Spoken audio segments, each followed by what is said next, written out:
If you're not familiar with UVIG, it's a nonprofit educational group, member-led, and it's a leading source of global expertise for wind and solar operations and power system integration, and to energy systems integration more broadly. We do a monthly webinar. Next month, we actually will be featuring one more on the forecasting of wind energy and how that can be improved. I'll be hearing from speakers from the Southwest Power Pool, Gunnar Schaefer, and from NOAA, National Weather Service Research Wing, Dr. Stan Benjamin, about wind forecasting improvements and their high-resolution rapid refresh forecast models. So if you have people that are interested on the integration of wind with forecasting issues, please tell them about that. UVIG also convenes major meetings every year. Our two big ones coming up are the major spring technical workshop, which will be March 13 to 15 in Tucson. And then we also have a very active operations and maintenance user group that gets into the details about how to operate all the different types of particular wind and solar power plants. And they are meeting March 27 to 30th in Chicago. Today, though, we're really talking about price formation in the markets, how locational marginal price is set, and related issues around that. This is becoming a fairly hot issue. I'm sure most of you are familiar with the recent Notice of Proposed Rulemaking at FERC around, came from DOE, looking at resilience. And from that, one of the topics that appears to be coming back and was already on the table a little bit before then was concepts like in PJM about, should inflexible units be able to set locational marginal price even at their minimum generation points, which is not something any of the other markets that I'm aware of does at this point. So that raised a lot of interesting questions for many people around, exactly how is the locational marginal price set? What about this concept of extended LMP with quick start units and things like that? So we asked one of the real experts in the field here to talk about that, Erik from the Electric Power Research Institute. He's going to, in terms of how we're going to run this today, the attendees will be muted, but we do have a question and answer box, the Q&A box on the bottom right side of your screen. So please go ahead and enter questions at any time during the presentation. I will be watching that. I will ask Erik to clarify if I think there's something that's needed right away. We hope to have a fair amount of time at the end to go through questions and answers with Erik on anything that you wish to ask. The session will be recorded, and we'll be making both a recording and a PDF of the slides available to you shortly after the presentation. So let me introduce Erik a little bit more thoroughly here. He's currently a principal technical leader at the Electric Power Research Institute, where he conducts research and development in areas of market operations, power system operations, and integration of renewable and emerging technologies. He's spoken very widely, more than 80 venues on these topics, and has a bachelor's, master's, and PhD in electrical engineering. Before joining EPRI, I knew him very well when he was at the National Renewable Energy Lab, NREL. And before that, he started out with the New York ISO. So he knows a lot about the whole issue about integrating renewables and LMP issues. So with that, Erik, why don't you take it away?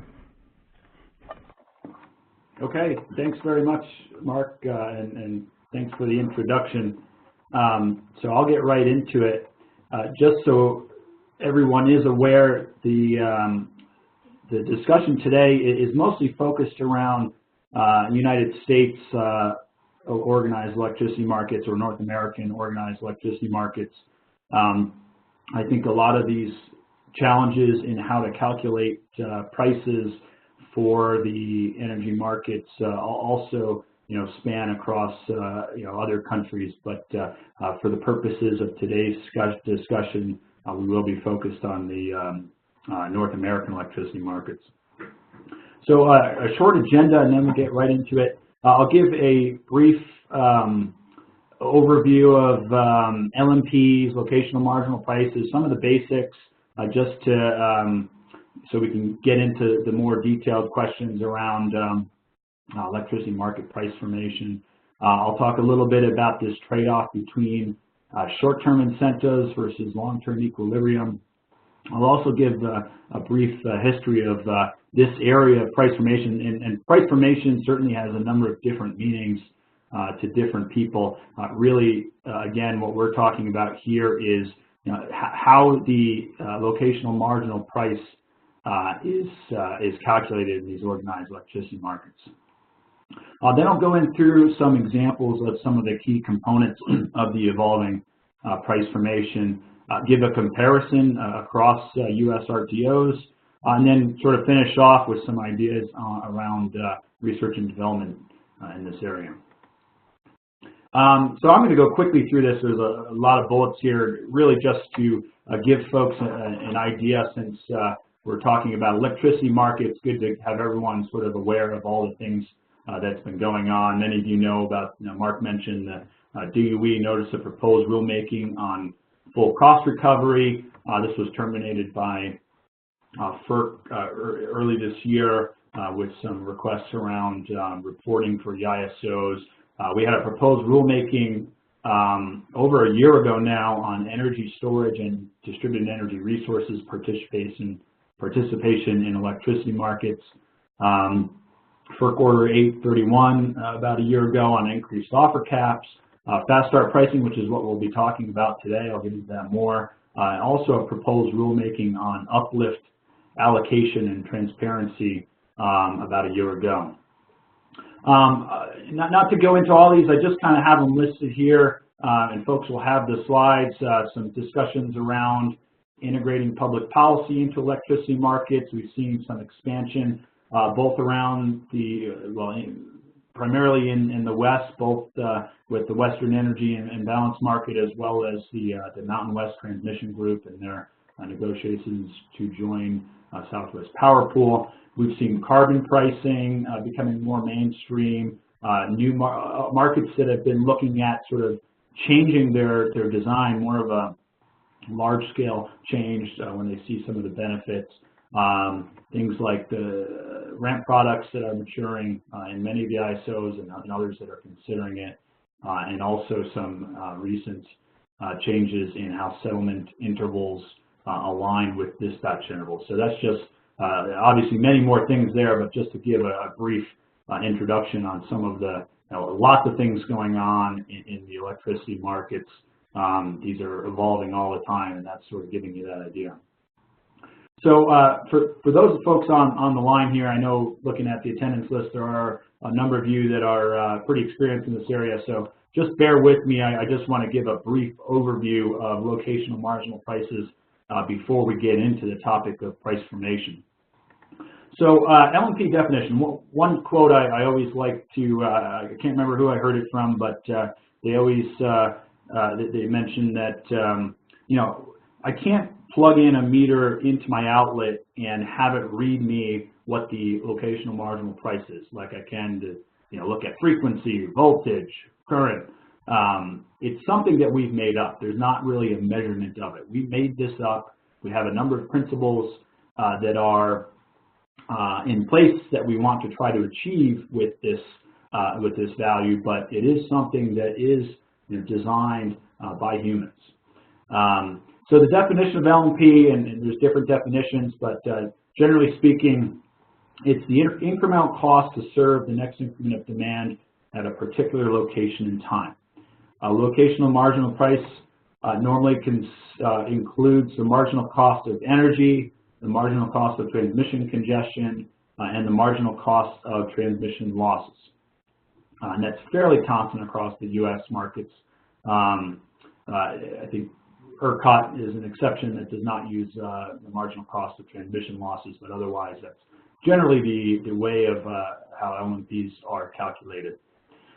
So for those of you that like the math, how this is solved from the mathematical perspective, it's the partial derivative of the objective value, which in most cases today is analogous to production cost without much demand bidding, divided by the partial derivative of demand. And that's solved through what's called the dual solution of the economic dispatch problem, which you find that another term that's often used is the shadow price with your load balance constraint. So, no need to get into the details of that, but really that's the mathematical way that it's solved, and that's generally speaking from a theoretical perspective, that's agreed upon. There's just some slight differences on some of the inputs before that problem is solved, which we can get into. So again, if you think about this change in costs over change in demand as our LMP, the numerator of that typically includes all locations and all times. The denominator includes the specific location and time that's being evaluated. So in terms of locational granularity, generally speaking, suppliers get paid the nodal LMP at each bus. Demand is typically paying a zonal LMP, which is an aggregated set of load buses. And then for temporal granularity, we have day-ahead and real-time markets. Our day-ahead markets have LMPs at the hourly time scale, and our real-time markets have LMPs at 5-minute time scale. And then there's some differences in how it's settled as well, with some ISOs currently settling the LMP, the real-time market, at an hourly basis, even though there's a 5-minute dispatch. But eventually that will all change so that the settlements are the same as the granularity of when the prices are calculated. So I'll give this quick example, and it's fairly straightforward because just one line, 2 buses, don't even need to think about our distribution factors. So here we have a expensive generator at bus 1, and a cheap generator at bus 1 and an expensive generator at bus 2. And all of our load is coming in at bus 2. And we also have a line limit from 1 to 2, bus 1 to 2 of 100 megawatts. So if our load at bus 2 is 90 megawatts, what does that mean as far as our dispatch? Well, we can get all of that 90 megawatts from generator 1. Since it's the cheapest, we want to use as much of its energy as possible. That 90 megawatts is okay to run on the line. We haven't hit the limit yet, so we don't need any of generator 2, and we can serve all of the load at bus 2. So if we think about what the incremental cost is of an increment of load at each location, well, if that increment of load is at bus 1, we can get it from generator 1. It'll cost $20 for an extra megawatt. And if there's an increment of load on bus 2, we can still get that from generator 1 because, again, our flow is not at the limit. So in that case, our LMP would be the same in both locations set by the marginal unit, which is the generator at bus 1. Now, what if our load at bus 2 is 120 megawatts? Well, now I'm running into my flow limit. So I can only use 100 megawatts of the energy from generator 1, and the remaining 20 has to come from generator 2. So in that case, if I have an increment of load at bus 1, well, that I can still get from generator 1 because I'm not limited by my flow if I'm providing the energy at the same location. However, at bus 2, that energy now has to come from generator 2 because of my line limit. So now we have a separation price due to the transmission congestion of $20 at bus 1 and $100 at bus 2. So now we have our limit. We've increased our limit to 200 megawatts, and we have a load of 160 megawatts. Now we can't even use all of generator 1 because of its capacity limit. So if you think about what the marginal cost is of an increment of load at either location, it's going to have to come from generator 2. So in this case, there's no transmission congestion, but the marginal cost is coming from generator 2 at both locations, setting the price, the ELMP, of $100 per megawatt hour.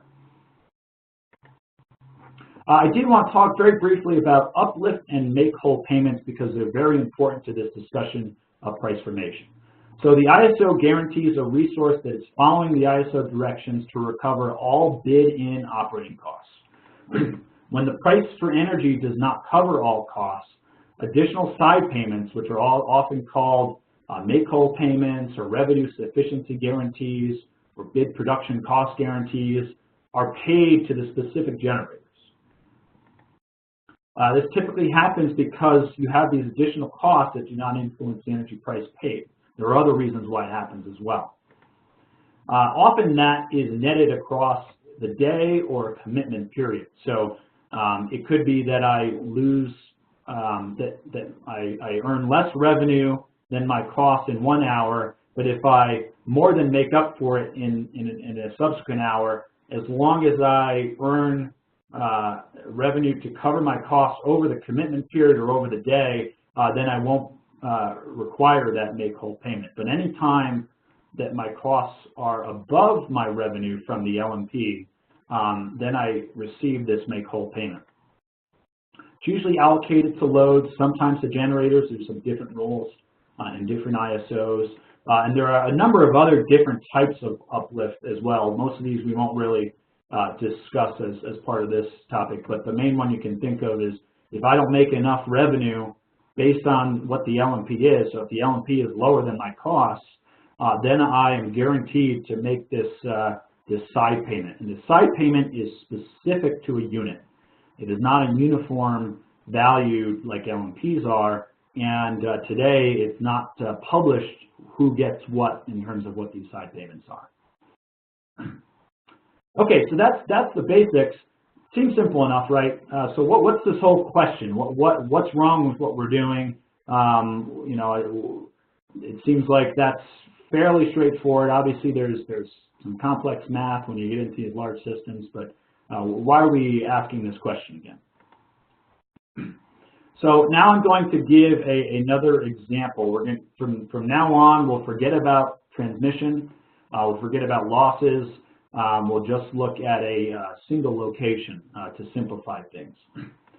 So in this example, similar to the last example, we have a cheap generator at $20 per megawatt hour with a minimum of 10 megawatts and a maximum of 100 megawatts.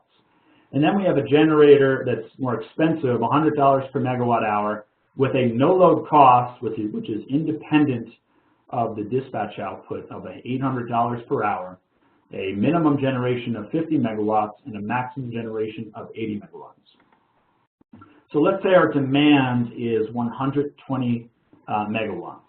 What is our optimal solution first before we can look at what the LMP is? So let's say I'm just looking at how to use all my cheap resource and then use whatever is left. So if I did that, I'd have 100 megawatts of generator 1 using as much as possible, and then I'd have the remainder from generator 2 at 20 megawatts.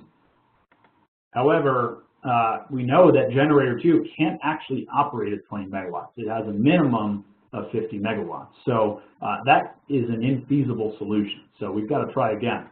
So actually our optimal solution will look more like this. We'll get 70 megawatts from generator 1 and 50 megawatts from generator 2. So we actually have to back down the cheaper unit in order to have a feasible solution to comply with the minimum generation of generator 2. So that's our optimal solution. So in this case, what is the locational marginal price? If we think about our definition, we said it's the incremental cost to meet the next increment of demand at a particular location. So what's the answer to that? It could be $20 per megawatt hour because my next increment should come from generator 1. But I'll tell you, maybe that's different in different areas. Should it be $100? Should generator 2, which was the last unit to be used, should it set the price? Or should it be something else because we have this whole other cost that doesn't depend on the dispatch that's being incurred as well when that other unit's being used. So what's the LMP? $20, $100, $110 per megawatt hour? The answer is it depends. And that's really the heart of what we're discussing. And of course, many of the other different components we'll talk about in just a bit around this energy price formation topic. Okay, so really want to discuss first, before we get into the components of price formation, why is this important? So I'm going to give a very simple example. This is actually from an old book that many folks involved in electricity markets are probably familiar with. from Stephen Stoft back in 2002. So this issue has been around for a while, maybe has gotten a lot more press and attention recently, but it's certainly been around for a while. So here's a very simple, the simplest type of system we can think of. In this system, we have half of the resources on the system are very low cost, low variable cost, high capital cost units that are, we can call them the base load units. And then we have the other half as these, peakers or cycling units. So we can just, for this example, we can say that 50% of the year, the steam plant, we have steam plants that are providing 100% of the demand. The other 50% of the year, we have CT units providing the additional that's needed. So we're going to assume that there's either a capacity market or some level of shortage pricing that helps recover the CT's fixed costs. But we're going to say that the steam units have $10 per megawatt hour greater fixed costs than the CTs. So they have a lower variable cost, so they have that higher fixed cost. So that's what we're going to use for the example. The variable costs, we'll say that the steam units are $20 and the CT units have a $40 per megawatt hour variable cost. So in example one, again, the system is 50% steam, 50% CTs. We're going to assume that all CTs can operate anywhere between 0 and their maximum, and traditional LMP is assumed. So the revenue for the CTs are going to be half of the year, so that's 8760 divided by 2, 4380, times 40 times their power output. So 40 because they're being used and they're operating between 0 and maximum, they're setting the price at 40. So that's what their revenue is. The revenue of the steam plant now is half of the year the price is 40, the other half of the year the price is 20. So their revenue is calculated by those differences in prices depending on how much output they're providing. So in this case, the short run profit of the steam plant is going to be the additional revenue that it's making from when the price is set by the CTs. So that's the 4380 times 20 times power output. That equals $10 per megawatt hour, which is what its fixed cost need is. So in this example, we're in long-run equilibrium. The overall, it's revenue sufficient, our resources are earning sufficient revenue to be operated, everything's good. Now in example 2, we're going to say the same thing, the system is 50% steam, 50% combustion turbines. But now we're going to say that all the CTs operate at either 0 or their maximum output. In other words, they're block loaded. And again, traditional LMP is assumed. So in this example, the CT can never actually set the energy price because it's never a marginal unit. If it's at 0, it can't set the next increment because it has to be at its maximum. And if it's at its maximum, it obviously can't provide the next increment of load either. So in this case, the CT never actually is able to set the price. Now I talked about make-whole payments. So the energy price is set by the steam plants, but the CTs, whenever they're being used, because the ISO asks them to be on, they're receiving this make-whole payment to recover that additional cost. So they're actually being made whole. Now, on the other hand, the steam plants now are setting the price every hour of the year. So the price is $20 based on their variable costs, their marginal costs. In this case, the short-run profit of the steam plant is 0. So that means no recovery of fixed costs for the steam plant. So that's a very simplistic example, and obviously the complexities of the resource mix and everything else makes things more complicated. But this is sort of the gist of why this is considered an issue and why we're interested in seeing how to correctly or efficiently set that energy price.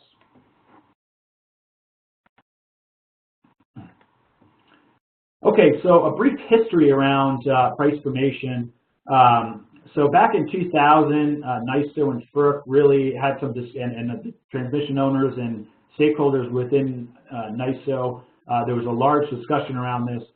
Probably why this was being discussed in New York before any of the other ISOs is because all the majority of the combustion turbines in New York City are block loaded.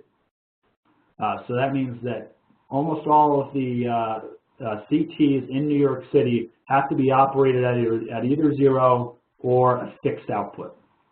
That means that they are not able to set the price. So this led to lower LMPs. It was argued that that reduced the incentives for demand response in the city, had inappropriate price separation between New York City and the rest of the state. So if you can think about if there's transmission congestion and you needed the CTs just because of that congestion in New York City, but now the price is being set to a level that's actually closer to the rest of the state, then you know, that is that's a potential issue with being able to incentivize locational signals. Also poor investment signals in general for the locational signals. So MISO in 2007-2009 timeframe introduced the concept of convex hull pricing. It was a very lengthy stakeholder process that took many years. And then extended LMP or E-LMP, phase 1 was started in 2015, phase 2 in 2017.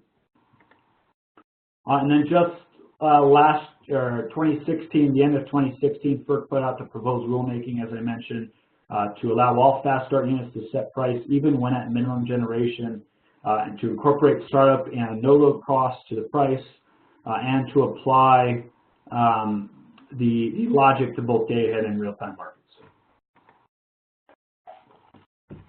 In 2017, earlier last year, PJM proposed to apply this fast start pricing logic to all resources. So sort of a very progressive thought process of the fact that this issue happens to any resource that's at its minimum output to allow them to set price. And then at the end of last year, FERC ended the broad fast start pricing proposed rulemaking and ordered specific rules to 3 ISOs, New York, PJM, and SPP.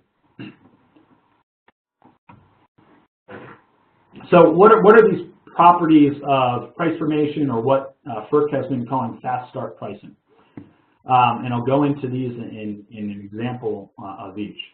First is the relaxation of minimum generation levels and what resources that applies to. The second is whether there's a separation of pricing algorithm from a scheduling algorithm. Third, assurance that low-cost resources back down during higher price periods for ensuring power balance. Fourth is the incorporation of these non-convex costs into pricing and for which resources that should be applied. And then last is the ability of offline resources to set the price in the real-time market. Okay, so I'll give an example of each of these to kind of explain and illustrate what they mean in practice. So hopefully these very simple examples kind of show what's being done in some of these different designs. So we have our same example that we discussed earlier, except now what we're going to do is relax the minimum generation level of generator 2, which we're calling the fast start resource. So if we do this, then we see that we have a different solution. We have generator 1 operating at its maximum. Generator 2, because of the minimum relaxation, is now able to operate at 20 megawatts below its physical minimum generation. What that allows is the software is able to have generator 2 set the LMP.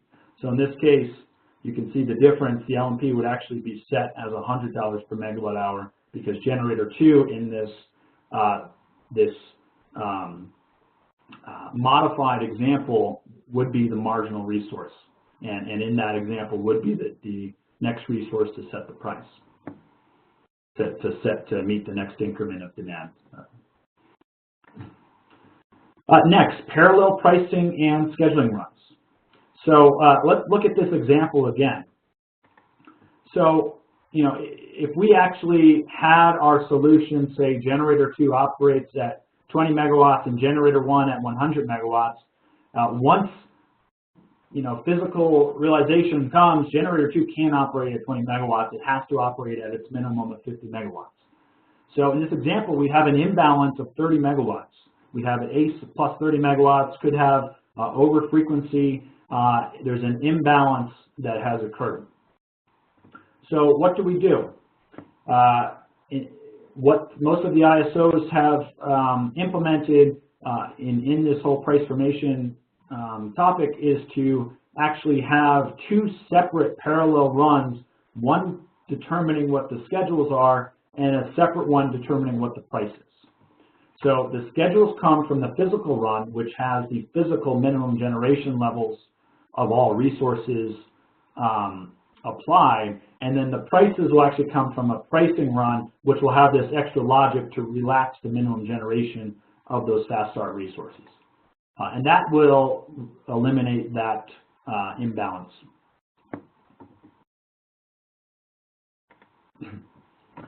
Another topic is how do we make sure low-cost resources are following schedule during this example. So here we have, again, we're taking our schedules from the physical dispatch here on the left, and we're getting our price from our relaxed pricing run on the right.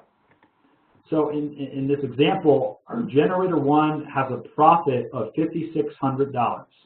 That's because it costs $20 providing 70 megawatts, and it's getting an LMP of $100. So it's making $80 per megawatt hour of profit on the 70 megawatts it's scheduled at. However, its possible profit, if you looked at its dispatch from the pricing run, is $8,000. So generator 1 sees this and says, "Well, man, I want to operate at 100. Don't you know, forget about this 70 megawatts." But as the ISO wants the schedules to be feasible, wants to make sure that the balance is there. So there are two options, well, at least two options that can be done to ensure that this resource would follow schedule to keep balance of generation and load. Option 1 is simply to penalize for deviation. So we gave you the schedule of 70 megawatts. If you go beyond that, we'll give you a penalty. So this is the stick option.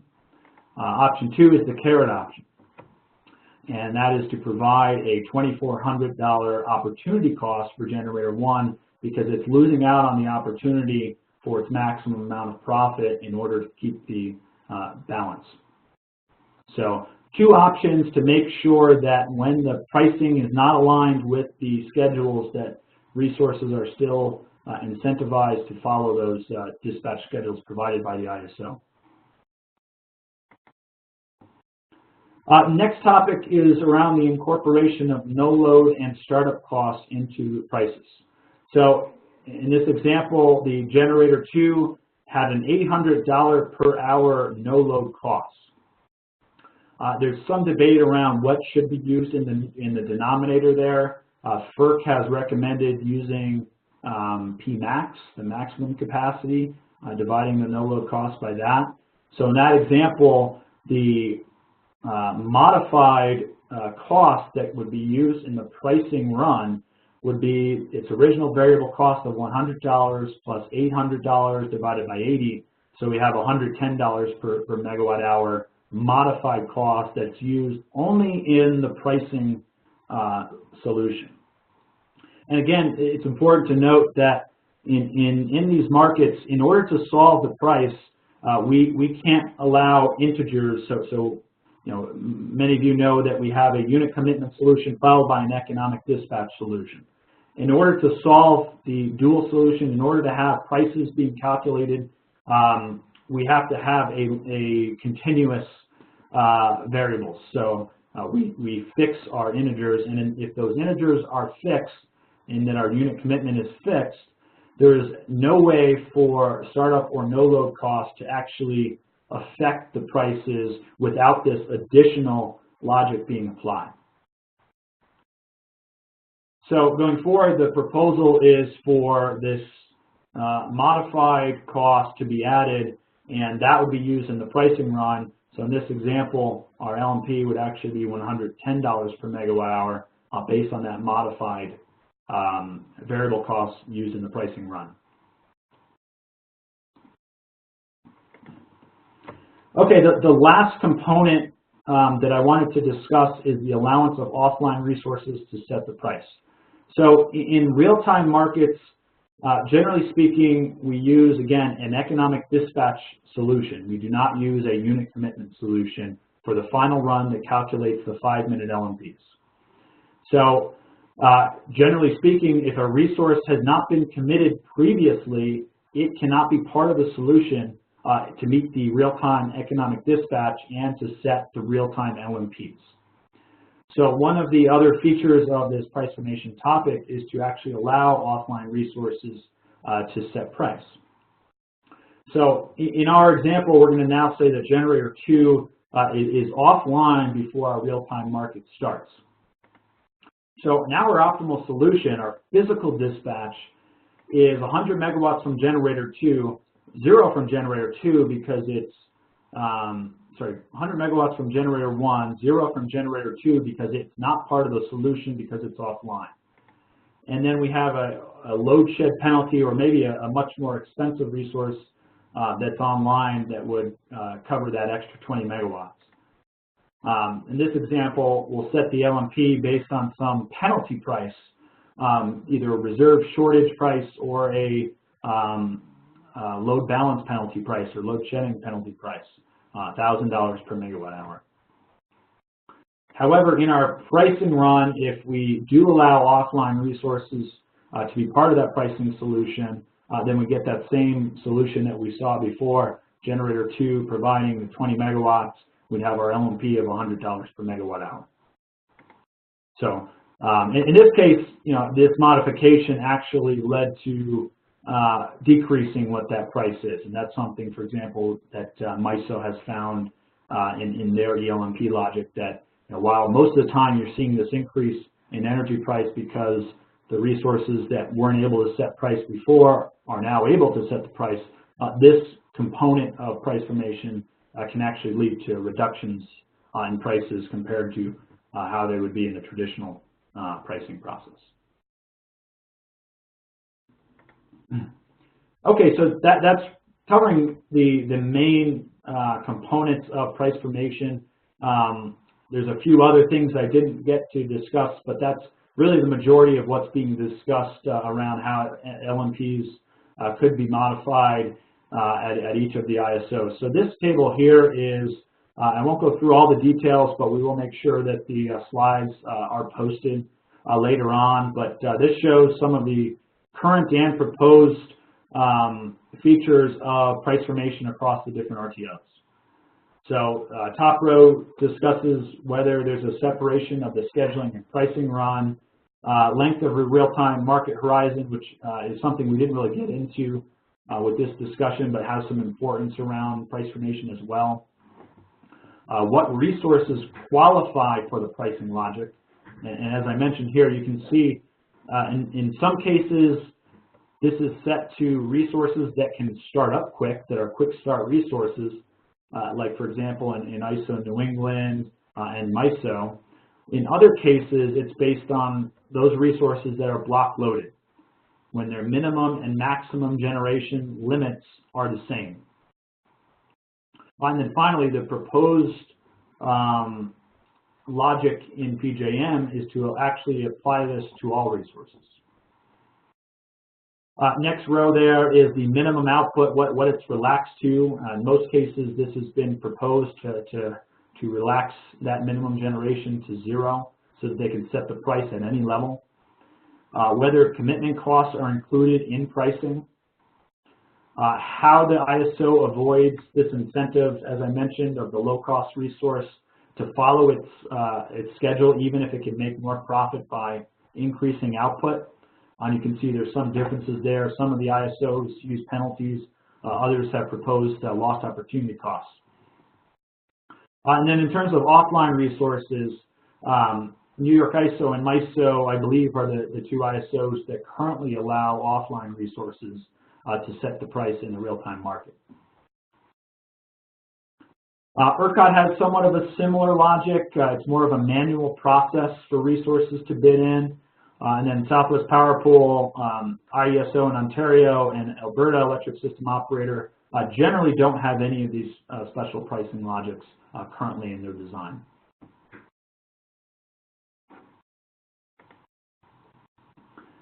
So just some discussion around, there's certainly lots of debate around the benefits of this changing logic. Generally the concept is reduce uplift to make sure that, or reducing the MakeWhole payments that have less transparency, put them into the prices so that there's more incentives for investment, demand response, locational price differences, etc. So really the main idea is to try to reduce that uplift. Lots of debate around how far this should go, and lots of different opinions on that. What MISO did with the E-LMP, after a year of its existence, they did some analysis to see if it really provided some of the benefits that were thought of while implementing. The first being whether it more fully reflects the cost of online fast start resources, whether it reduces uplift, whether it more accurately prices these shortage conditions or transmission violations when you're overloading the line to a certain level and a penalty causes that based on having, again, the offline resources able to set the price. And then also its ability to reduce volatility in prices and improve the convergence between day-ahead and real-time markets. You can see some of the, and again, this was back in 2015, MISO applied this logic to resources that can start up within 10 minutes. It's something that, when being viewed, didn't happen very often. So, there's only certain intervals where the price would actually be different with the ELMP. But what you can see from the bottom is that on average you can kind of see what time periods we're seeing these changes. Mostly we're seeing increases during high ramping periods or during the peak load periods, where the ELMP is now being set by these fast start resources rather than the lower cost resources. So that's just an example of some analysis, and some of the other ISOs have done similar analysis to kind of see, both with simulation as well as in practice, what benefits they may see or what changes they may see. So I mentioned before that the FERC had ended its broad fast start notice of proposed rulemaking, but actually had orders for 3 ISOs. This is just explaining kind of the high level what the order was saying to each of the ISOs. So across all 3 was to apply the logic to fast start resources rather than just the block loaded resources. And it also ordered the ISOs to include commitment costs in those prices as well. Also for PJM and SPP, it ordered the ISOs to include whatever logic they use in their tariff, and had a few more details about what might be considered as a fast start resource. So how quickly it can start up, what its minimum runtime was, etc. So that's generally what the 3 orders requested for those 3 ISOs, so that's something that we may see some changes to each of these ISOs in the coming months or the coming years. So just to kind of finish off before we get into the Q&A, we at EPRI are an R&D organization, so we like to think about what R&D can be looked at for different challenges that the industry is facing. We think that there's some R&D that can be looked at for this topic of price formation, studying the effects of different pricing algorithms, E-LMP, different permutations of existing methods, some new methods that have been proposed, including average incremental cost and dual pricing algorithm, and to evaluate a number of different metrics to see what hypothetical or what theoretical benefits might come from whatever pricing logic might be best practice. So there's some, ideas around looking at revenue adequacy, incentive compatibility, whether the prices are aligning with what the signals from the ISO are telling the resources to do.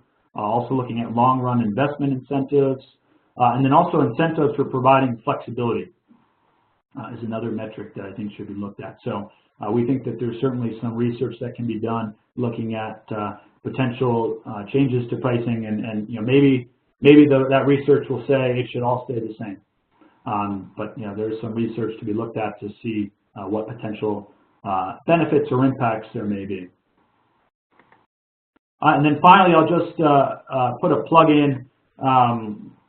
We have an annual report that we put out that covers a lot of the state-of-the-art in electricity markets initiatives going on in each of the ISOs, as well as just the state-of-the-art of where electricity market designs are. And I left a link on the bottom there, so it goes into what are all the initiatives that each ISO describes them in detail, talks about research around changes to the technical aspects of market design. That's something we'll be updating annually starting in 2018. So feel free to reach out if you have any questions on that report. With that, Mark, I'm finished, so looks like we've got some time for Q&A. Excellent, Eric. Thank you so much. Yeah, a couple specific questions, and then maybe some general discussion here. One question we had was this concept of no-load cost being amortized in the offers. And just to clarify, you said under the FERC recommendation it'd be divided by the nameplate megawatts and essentially just added into the hourly LMP offer, right? I mean, is that... Right. We've also heard some talk about, you want to spread that over certain hours, a certain number of hours or stuff like that. I mean, can you help explain just how that actually allows them to recover their no-load costs? Sure. So the latest from, so this was the latest from what the FERC Notice of Proposed Rulemaking was, and that was to amortize the no-load costs over the maximum capacity and to amortize the startup costs over maximum capacity and minimum runtime. So now that's slightly different than I think how MISO currently does this, where they essentially, they actually use sort of a unit commitment solution where the unit commitment variable is relaxed to be a continuous variable. And so that has a different effect on how the ELMP can be calculated. But generally speaking, and I'm not positive on the reasoning behind Pmax versus using Pmin, or in fact, in the proposed rulemaking, FERC sought comments on whether that was the right value to use, and I think there was a lot of different opinions on there. But the whole idea was that if this resource was the marginal resource for its entire minimum runtime, then it would earn the exact quantity of revenue to make up for its variable no-load and startup costs. So they tend us to recover that and not go beyond full recovery in terms of how it's priced in then? Well, it would recover. So, again, the no-load cost is a cost per hour. Startup cost is a cost per start. So if those resources were being operated at this level, then setting the price during all this time, theoretically they should be recovering just enough through the LMP market such that there wouldn't be any more uplift required for the time period that it's online. Okay. Related question, asked, could one incorporate startup and no-load costs in all resource offers without implementing the other aspects of extended LMP, like relaxing min-gem limit and so forth? what are the pros and cons just of having everybody kind of reflect their startup and no-load costs in the pricing? Well, so the incorporation of no-load and startup costs in the pricing is done automatically by the ISO software, not by the market participant. And in fact, that was one of the issues with how SPP currently, that FERC suggested was one of the issues with SPP's current logic, is that they allow the ISOs, or sorry, they allow the market participants to have this adjusted offer where they can actually include their startup costs and no load into their bid.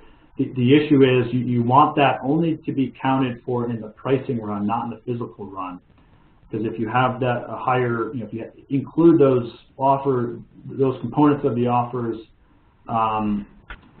by the market participant and have them applied in the physical run as well, then you'll get potentially dispatch schedules that aren't efficient because you'll have this higher cost than what their true cost per megawatt hour is in the way that you select the dispatch schedules. So, but in terms of the question of, is there a possibility to include just the no load and startup costs into this pricing logic without the relaxation of minimum generation?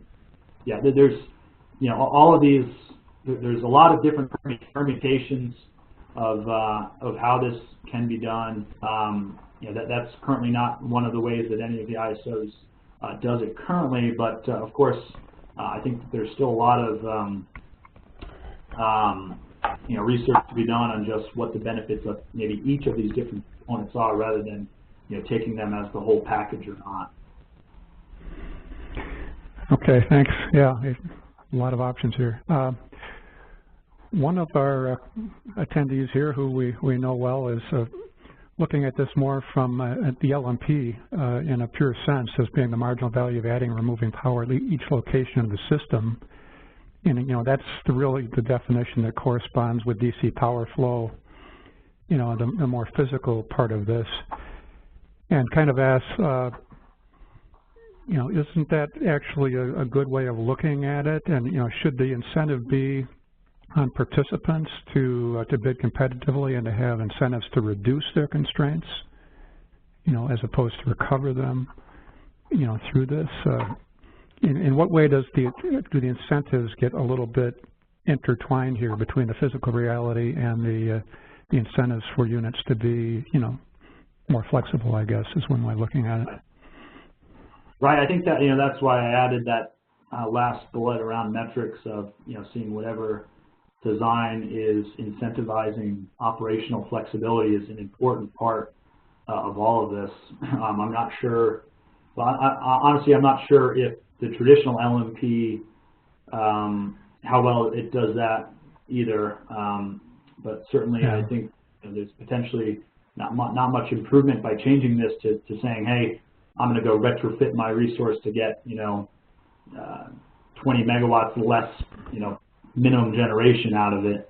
Not sure that incentive's there. Maybe others have different thoughts, and people certainly need to look at that more. But definitely the challenge is around the short-term incentives versus the long-run incentives. So getting changing the way we do this pricing, the benefit.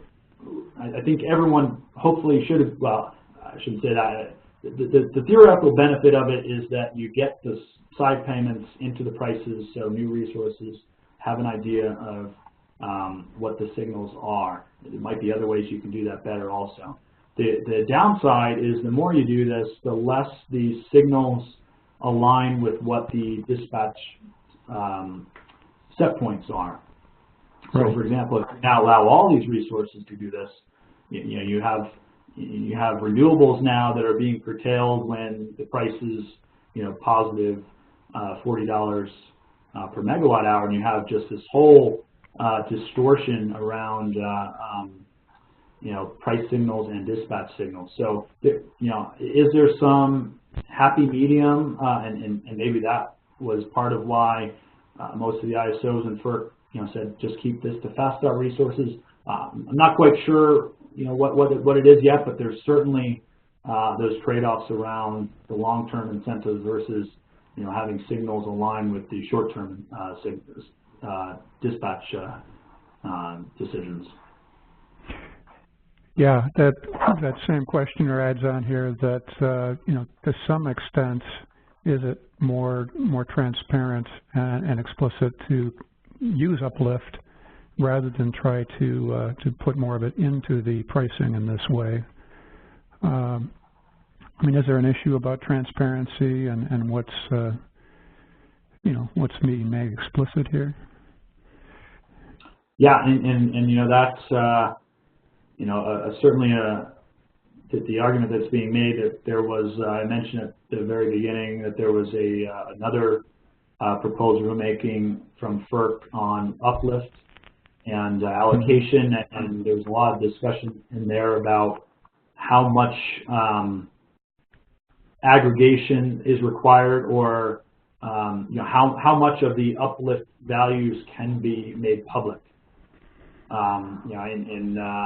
In South Korea, they actually have this Uplift that's sort of paid as a uniform price to all resources. We're trying to learn a little bit more about exactly how that's done, but it's more of a uniform. So it's the reason why it's not that Uplift or MakeWhole payments aren't made public is because they're specific to a resource's cost, and the resources want to keep their costs confidential. So there is this question around, well, maybe if there was more transparency in the side payments, that would provide more, then maybe you wouldn't have to do a lot of these different pricing logic. And would they even be embedding things like cycling costs into their cost factor there and recovering those from increased ramping and cycling? Or could they? They could. I don't think that's as far as a cost per ramping. I don't believe that's done. Yeah, in any right. It gets tricky. Now, in terms of, we hinted on what the PJM proposal about allowing inflexible units to set price, and I mean, basically, they seem to be saying that they're extending this concept that you described around the extended LMP of fast start units, but now putting it into to other inflexible units that are started for reliability reasons. I mean, what's your view on that in terms of whether this is a logical extension or whether it's different? Yeah, well, I don't want to get into my specific opinions on it quite yet. I think still looking at it, but the term. So every unit is, well, there's limits on how a resource can be operated, how any resource can be operated. Whether it's gas plant, coal plant, wind plant, there's a limit on what its dispatch can be. That's why we include these constraints in determining the schedule. So the term having inflexible unit set price, I mean, that's always been what it's been about. It's not necessarily that now they're allowing inflexible units to set price. It's that they're allowing more units that have some inflexibility to set price. And what I'll say, without getting into what I agree with or not, is that there's potential for, like I said before, this misalignment, for greater occurrences of misalignment between schedules and prices the more you do this. So, has to be probably some perceived benefit in the long-term incentives that they maybe will overcome that misalignment in short-term incentives. Okay. Well, just my takeaways, I mean, you can tell from our final discussion here that there's a lot to discuss here and a fair amount of controversy when we get into this, and And of course, there are also, we talk about market design theory. I think what you show, like in the slide you have on the screen there, is that the practice of this still gets to be a very messy and controversial area with a lot to discuss and pros and cons of many of the actual implementation choices that you make. So thank you for an excellent presentation. Let me just remind everybody that this has been recorded, and we'll be making the slides and the recording available to you by email shortly. Also remember, we have these webinars monthly. The next UVIG webinar will be on February 15th at 1 p.m. Eastern Time. It will be on wind forecasting improvements and the NOAA High Resolution Rapid Forecast Model.